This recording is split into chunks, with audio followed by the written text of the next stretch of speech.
паметам на светското првенство во Јужна Африка, кај што имав директен извор за тоа, имаше околу 12.000 акредитирани новинари. Во Катар ми се чини дека беа повеќе, во Мексико, Канада и Америка ќе бидат сигурно 20, можеби и 25.000 акредитирани новинари, бидејќи и обемот на репрезентациите е поголем и самото пространство. А ова што Наташа го објаснува, тоа се медиа тикетс кои се поврзани со акредитацијата, меѓутоа кои ги добиваш засебно за секој натпревар. Може да се случи да едниот да му дадат, да едниот да не му дадат. Имавме таква ситуација. Од 11 јуни до 19 јули целиот свет ќе живее во ритмот на фудбалот. Сите очи ќе бидат вперени кон Северна Америка, каде Соединетите Американски држави, Канада и Мексико ќе го организираат најголемиот спортски спектакл. За прв пат македонски фудбалски сладокуци нема да имаат можност надпреварите од мондијалот да ги следат на националната телевизија. Но оттаму единствени од Македонија ќе известуваат Наташа и Мијалче Другутов. Какво е чувството да бидете дел од најголемиот фудбалски настан во светот? Или ја? Светско фудбалско првенство е спортски настан број меѓу сите спортови во светот, и тенисот, и формулата, и сите тие спортови, и атлетиката имаат својо убавено, меѓутоа фудбалот е фудбал, а светското фудбалско првенство е настан број 1 секогаш кога се игра во таа година. Така да самата помисла дека ќе бидеш дел од тој светски мозаик кај што се мешаат културите, нациите, разни репрезентации, изворедно чувство и буде емоции, вака ти работи, да речам, стомокот и телото. Јас ќе кажам, ако живееш со фудбал, секојдневно, се будиш со фудбал, легнуваш со фудбал, да бидеш на World Cup, да бидеш на светско првенство, немаш поголема желба од одениот момент, ако те прашаш што сакаш, да одам и да гледам светско првенство. За жал, ќе кажам за жал, вие сте единствените од Македонија новинари кои што ќе учествуваат на мондијалот. Што значи за вас тој факт? Како единствени? Како поискусен во однос на Наташа, на која ова е второ светско првенство, мене ќе ми биде 10-то. Значи, процесот за акредитација, сакам блиц да го објаснам, тоа е отворен за сите новинари од Македонија кои сакаат да учествуваат, да партиципираат и да бидат дел од овој мондијал. Така било и во минатите години из моите 9 мондијали, почнувајќи од 1990 година во Италија, па со последниот со Катар 2022 година. Меѓутоа, дали се нема желба, дали се нема мотив, дали се нема финансиска конструкција, дали нема интерес, не знам, да ме дополниш ти. Па може да е желбата на прво место, нели, за да нешто реализираш, да имаш некој сон, треба да се стремиш да го реализираш сонот. Прво може би е желбата, но второ во оваа наша Македонија и во овој наш систем, мислам дека ниту еден спортски новинар нема да рече не одам ако има финансиска подкрепа, позадина, грб, институција, фирма, медиум кој што ќе стои зад него и кој што тоа ќе го покрие. Значи мислам дека е така. Не верувам дека некој од колегите ќе рече ја не сакам да гледам светско првенство. Не постои така. Така да жално е што ете не се охрабруваат да бидат малку поупорни и да успеат еве како нас да го тоа реализираат. Јас искрено целосно го споделувам мислењето на Наташа. Мене не ми е убаво ако еве сега сме двајца на последните во Русија 2018 година исто бевме двајца акредитирани новинари со сите нишени од ФИФА со тие уредни акредитации, медиа тикети и така натаму, да не ги кажам деталите и пикнатериите. Претходно преку Бразил 2014, враќајќи се наназад, Јужна Африка 2010, немаше ниту еден новинар од Македонија. 2006 година на светското првенство во Германија имаше можеби десетина акредитирани спортски новинари од Македонија и тука некако заврши таа приказна. Кои надпревари ќе ги следите на ова светско првенство? Не може да знаеш однапред кои ќе ги следиш, можеме да знаеме кои ги баравме да ги следиме. Значи правилата на ФИФА велат дека ти можеш да бараш, а ФИФА треба да ти одобри. Самата акредитација сама по себе не значи дека ти можеш да влезеш на надпреварот, можеш да влезеш во прес-центарот, во медиа зоната, но не можеш да следиш надпревар ако немаш карта. Така да до сега имаме одобрено два надпревари кои што ќе ги гледаме, за понатаму како ќе ни ги одобруваат ќе знаеме. Тоа само да дополнам процедура која ФИФА ја практикува бидејќи на паметам на светското првенство во Јужна Африка, кај што имав директен извор за тоа, имаше околу 12.000 акредитирани новинари. Во Катар ми се чини дека беа повеќе, во Мексико, Канада и Америка ќе бидат сигурно 20, можеби и 25.000 акредитирани новинари, бидејќи и обемот на репрезентациите е поголем и самото пространство. А ова што Наташа го објаснува, тоа се медиа тикетс кои се поврзани со акредитацијата, меѓутоа кои ги добиваш засебно за секој натпревар. Може да се случи да едниот да му дадат, на едниот да не му Да, и дадат. тоа е. Имавме таква ситуација на светското првенство во Русија, каде што на Мијат, тебе ти дадоа? Не се сеќавам. На Другутов мислам дека му дадоа, мене не ми дадоа, не ми одобрија медиа тикет, но FIFA има waiting листа, ако некој случајно се откаже Кој што во одредено аплицира време, за тоа. ти мораш да аплицираш и чекаш да некој не дојде, па кажувам во одредено време, дали часови се во прашање, Да. можеби, не знам, не сум сигурна, можеби и ден однапред, не знам. Не е ден однапред, часови се во прашање и ми одобрија и мене. Значи Германија мислам дека беше Германија, тогаш- Мексико, Германија, гледавме Мексико, заедно да, и да, Исланд, Аргентина, каде што Така, имаше така. Меси, ги следевме двата на Да, превара да. во тандем. Така да не на тоа прашање конкретно кој ќе гледаме, ние ќе гледаме се што ќе ни биде одобрено, а тоа е се е на секој 2 дена. Само да се додадам, На апсолутно два дена, така, на два меѓутоа дена. рейтингот на скок кој е влезен во фамилијата на FIFA нуди известни поволности и приоритети, така да од 7 надпревари кои ги баравме, 8 надпревари во првата фаза кои ги баравме во 3 различни градови, 2 веќе ни се потврдени. Значи зборуваме за Шкотска, Хаити и за Ирак, Норвешка. Тука имаме и медиа тикет, и пристап во микс зоната, пристап на пресконференција, медиа сит со лаптоп, компјутер, со приклучок, сето Добро, тоа. другите не ни може да бидат Не одобрени можат, затоа што пошто- е рано до нив. Така е, Значи овие се така е. 13, 16, па 13. потоа иде 19, па натаму, значи они ги одобруваат неколку дена, 5-6 дена пред надпреварот. Имаме Така да очекувам. меѓусебно обложување дали Англија, Гана ќе ни одобрат, бидејќи ќе има притисок од англичаните, англиските да, од новини, ама ќе видиме, ќе ви информираме за тоа. Така што еве ексклузивно за вашата емисија за Слободен печат, за вашиот подкаст, за сета ваша продукција и за сите наши пријатели кои ги имаме таму долгогодишни новинарски имиња. Продукција Скок, YouTube канал Дургутов, неделен спортски магазин Скок или Скок со еден збор ќе биде од почетокот на светското првенство од 11 јуни до 19 јули до финализување Он си час. кажува за себе сте. За себе, за мене ќе видиме.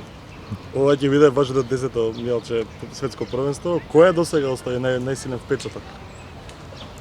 Јас секогаш кажувам, повторувам, ми се чини дека еднаш кога гостував кај тебе во твојот подкаст, кажав дека Јужна Африка е број 1 по мене.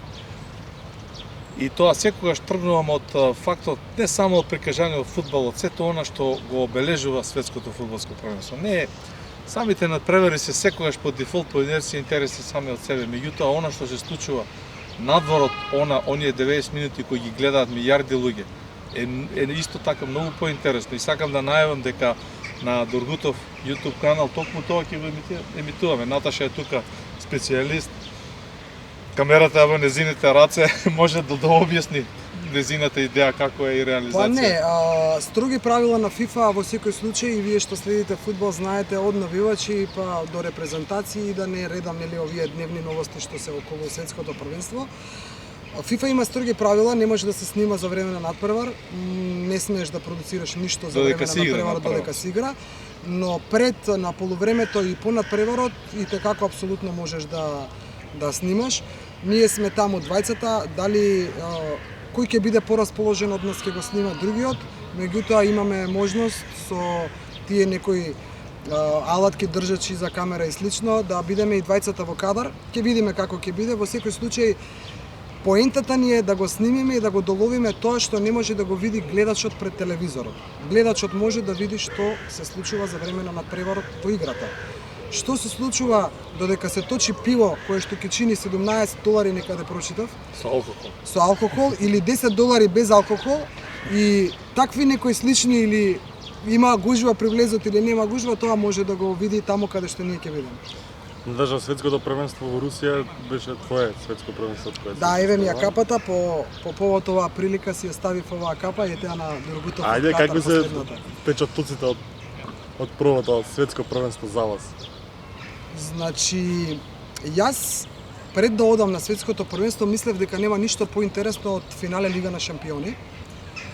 И сега го повлекувам малку тој став после Русија светското првенство од единствена причина што на финале Лига шампиони се европските држави, европските клубови.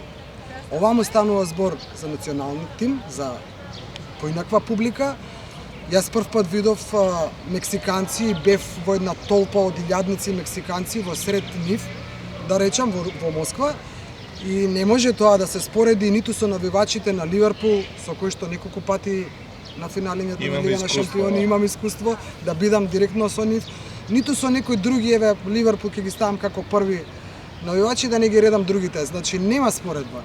Различната култура, националната важност, бидејќи е репрезентација, а овамо е клуб во прашање, си го прави своето, така да светското првенство е навистина фудбалски настан број 1 и потоа се другите. Уште еднаш ќе потенцираме дека Мелчо имаш за себе 9 светски првенства, од толку многу анегдоти што ги има, сигурно ги има. Има една пикантерија, јас специјално за вас, тројца пријатели, ќе ги извадам овие два прстени. Не знам дали камерата може да ги долови. Значи зборуваме за мондијалски прстени, каде што се изгравирани 9 светски првенства, од левата и од десната страна. Италија, Америка, 94-та, Франција 98-та, Јужна Африка, Саут, Јужна Кореја, Јапонија 2002, Германија 2006, 2010 Јужна Африка, Бразил 2014 и Русија 2018. Има ли место за 10-то? Нема за 10-то, треба нов прстен да правам. Двата прстени му се од мене. Тоа е од НАТО. На светското првенство 2010 година, тоа е на анекдота, ама вистинска приказна.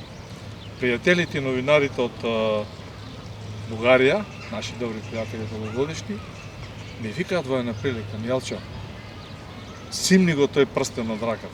Не го носи во оваа луда земја, вика, во оваа... Свали го. Свали го този прстен, вика, ќе ти откинат раката, ќе те исечат. И ја му викам, Папазјан се вика. За Јужна Африка. За Јужна Африка. Викам, шо ми збориш сега, ти ќе ми го крадат прстенот. Викам, некој му дошол до прстенот. Абе, чути бе, секоја вечер ние трчиме тука да стигнеме дома низ темен. Тука е небезбедно, гледаш какво се случи. Абе, не оваа прстен ни готов, викам, јас ќе го... Толку небезбедно беше во Јужна Африка. И не го извади овој прстен 2010 година, го издржа цело време. 2018 година на рентген ми го прегледуваа и бараа дали имам некоја течност под ова. Или може би прашок. 22 минути траеше испрашувањето, ме трнаа на страна на влегување лужники и ми го земаа прстенот и ми викаа чекај на страна. И го гледа. Пробува да го отворат. Пробува да го отворат прстенот. После ми кажа. Пошто фудбалска топка и мисла се дека налутив зашто така ми прават, ми беше непријатно сега. Непријатно, да. Аз летав од Сан Петерсбург дојдов, претходно ранецо ми најдува нешто што не требаше да го внесам, заборев да го извадам, им стана уште посомнително. Ама и таму крутел. Јас што да кажам, мене на секој одење на аеродром ме тргнуваат на страна, од кај да летам, сега ќе видиме како ќе биде овој пат. Ме тргнуваат на страна и ме проверуваат за експлозив. И тоа е интересно. Три пати од целиот народ мене ме тргаат на страна и ја викам знам веќе што е. И кога прашуваме што е работата, вика случајен избор. Случајен избор. Мелчо и Наташа, ајде за вашите фаворити на ова светско првенство.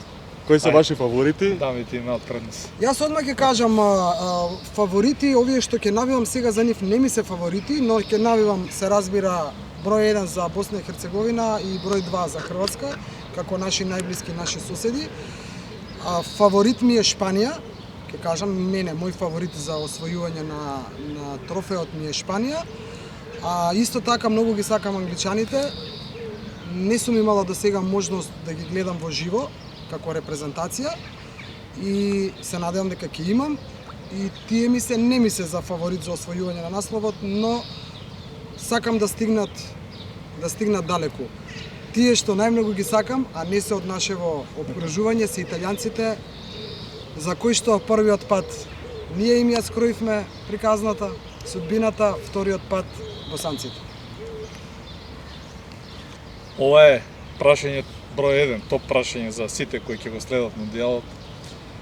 Само еден вовед шлагворд, значи во однос на титулите резултатот е 12-10 за јужноамериканците.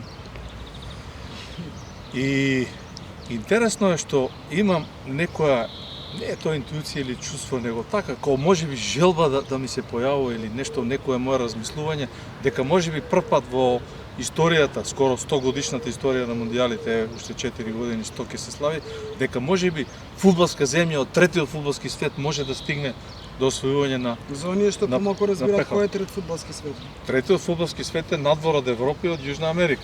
Значи збориме за Северна Америка, за Азија, за Океанија, за Африка и тука имам две репрезентации кои мислам дека барем една од нив ќе стигне меѓу првите 4. Зборуваме за репрезентацијата на ми застана памет. Јужна Кореја и Мароко. Мислам дека овие две репрезентации можат да стигнат меѓу првите 4. Од другите, број 1 за пласман у финалето мене ми е Бразил. Мислам дека Карло Анчелоти, Дон Карло има исклучително позитивна енергија да направи малку еден европски Бразил. Да ги Јас ќе стегне навива малку. за Бразил, ќе го Тоа е прекинам. Он навивачки. навива за Бразил, Нема, навивачки. фаворит број 1 ми е И Бразил. Секогаш кога му е Бразил фаворит, а секој светско му е фаворит, Бразил си оди дома, така да за оние што ќе типувате во Спорт Лайф Бразил, скокнете го што Мијалче вика дека ќе оди Бразил до крај. Ајде се завршува мислата. Франција, Шпанија, Англија, то по дефолт можеби по инерција се фаворити дека ќе влезат, меѓутоа ја еве за овие три земји мислам дека нема да влезат. Искрено. Ќе има изненадување, Не може турнирот да е многу знаеш, голем. не може да знаеш. 48 репрезентации, ќе се летаат километри со авиони. Базите им се многу проблематично оддалечени од градовите кај што се игра, така што нема да победи можеби репрезентацијата која ќе игра најквалитетен фудбал, него ќе победи она што мислам дека Карло Анчелоти може да го направи кај бразилците, да го задржи бразилскиот дух, да ги одмара на бразилски начин, а да ги натера да играат малку полуевропски и да стигнат до тоа финал. Тоа поучено од Реал Мадрид кога си го гледал, помислиш дека ќе направи така? Па малку држи тоа, ама тука е друга апликација. Јас мислам дека босанците ќе догураат дека ќе ја поминат групата, прво поради противниците што ги имаат во групата, а второ поради срцето што го носат во себе. Такво е моето чувство и им посакувам како мојата Македонија да игра, така им посакувам на босанците да го поминат првиот круг и не знам, мислам дека ќе се радувам како за сопствената држава. Како за крај, дајде неколку факти за ова светско 23-то светско првенство. Ова е со факти и аргументи е лудница светско првенство. Тоа дека игра 48 репрезентации прв пат во историјата на мондијалите. Јас сум новинар кој ги гледал светските првенства кога играли 24 репрезентации. Значи во Италија и во 90-та години, во Америка 94 игра 24 репрезентации. Во Франција 98 тој број се покачи на 32 и се одигра 6 или 7 мондијали со 32, сега е 48, тоа е ново. Три земји, прв пат во историјата. Да леташ од Гвадалахара до Торонто, тоа е како да прелеташ Европа два пати наваму натаму. Така да, по 6 мондијали имаат Лео Меси и Кристијан Роналдо, Очоа голманот на Мексико 6 мондијали, Лука Модрич 5 мондијали, Мијалчо Доргутов 9, ама не играл фудбал, само следел. Најстариот фудбалер Крек шкотландјанецот има 43 години, има плејада на фудбалери по 3-4 по 17 и едно десетина по 18 години. Тоа е исто еден не се сеќавам дека толку многу млади фудбалери имало. Бразил ќе игра по 22 пат. Единствена репрезентација која играла на сите светски првенства.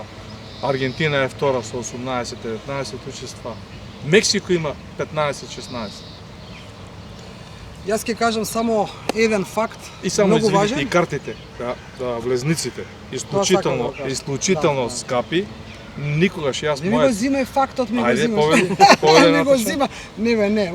Горечи се, Транспортот у тој и контекст влезниците ми за фудбалските надпревари се никогаш не биле вака. Тоа е Никогаш. факт дека ќе биде Никогаш. едно од Ја тоа го светските тврдам изворно. првенства кое што ќе може да си го дозволи не само тој што многу сака, и телевизорот дома да си го продадеш, и каучот да си го продадеш, не знам, гарнитурата, И како што колата. имало такви колата, пак нема да можеш да одиш и да следиш својата репрезентација, особено па кога помине првата група, па и да натаму и натаму. Тоа е нешто многу чудно на вистина, обично се прават фудбалските надпревари да бидат поблиску до навивачите, но во овој случај не е така. Не е така. Жално е што не е така. Јас сум во многу групи следам кои што ќе бидат еве конкретно Tartan Army групата, таа е на Шкотска. Ние ќе бидеме првично лоцирани во Бостон и тука е седиштето на шкотландјаните. Доаѓаат околу 40.000 шкотландјани од кои што кои што од нив 1/3 ако успеат да обезбедат влезници или имаат обезбедено, и тоа е многу. Немаат, а доаѓаат затоа што нивната репрезентација е тука. Ево, ако ви кажам еден факт, дека за од центарот на Бостон да отидеш до стадионот, помогни ми со имињата, веќе готово многу. Жилет стадион. Така, Жилет стадионот. Да отидеш до стадионот каде што ќе се игра надпреварот, треба да платиш со карта. Исклучиво ако имаш карта можеш да одиш, ако не можеш ни да одиш не натаму. да купиш. $80 само за да отидеш, зборуваме за која раздалеченост, некој 30 км. 30 на километри, $80 карта за навивачот да може да отиде да гледа. Пред светското првенство истата карта со метро со воз чинеше $18. Тие се некои факти неубави. Вувузелите кои што беа популарни во Јужна Африка, вувузелите се забранети. Чудно и навистина не знам зошто. Некој гледам потенцира вода дека не е дозволено да се внесе. Малку се чудам затоа што вода и никогаш не била дозволена да се внесе. Не знам зошто е толку чудно. Вода се купувала секогаш на стадионот. Така да не знам зошто го потенцира тоа како некоја вест дека вода не сме да се внесе и претходно не смеело. И влезниците за самите надпревари, почетната цена со рандом селекција на лотарија чинеа $180 најевтините. Сега истите тие влезници се $750. Тоа е 4 пати скоро повеќе, 3-4 пати, и тоа е и многу чудно. Ајде, Стефан, кај го постави ова прашање? Може да си замисли македонската фудбалска јавност дека црниот пазар за препродавање на влезници за надпреварите во Америка функционира легално. Значи, ја не можам тоа да го објаснам. Купил некој 10 карти најлегално по $100 за да се разбереме, сега ги продава по $1000 и се е тоа легално. Ако има купец. Ако има купец. Чудно навистина, еве некој неубав момент уште сега ми текнува и да завршам со тој. Не знам како ќе биде тоа околу безбедноста и ова се што се случува меѓу Америка, Ирак и така натаму. Иран, всушност, не Ирак, Иран, се извинувам.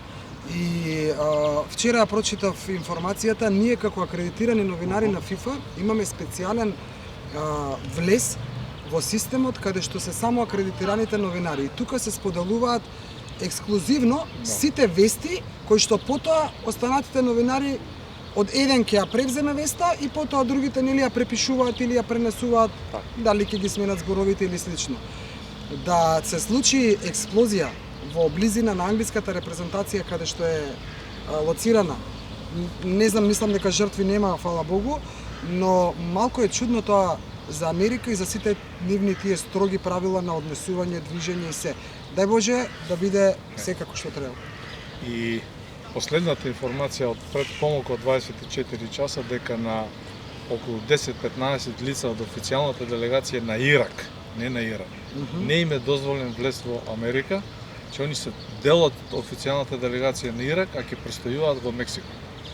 Нема да може да патуваат и веднаш се враќаат, така е. Ти за Ирак зборуваш. За Иран знам дека треба да дојдат да гледаат и веднаш после надпревар да си одат. Нив ги одобрија сите. Овие 10-15 луѓе не можат да влезат. Еден од фоторепортерите на делегацијата на Ирак не му е дозволено да снима. Ете кој има повеќе време да влезе во FIFA медија порталот кој што го имаме на своите мобилни телефони и да гледа што е ново. Се гледа кој има повеќе време.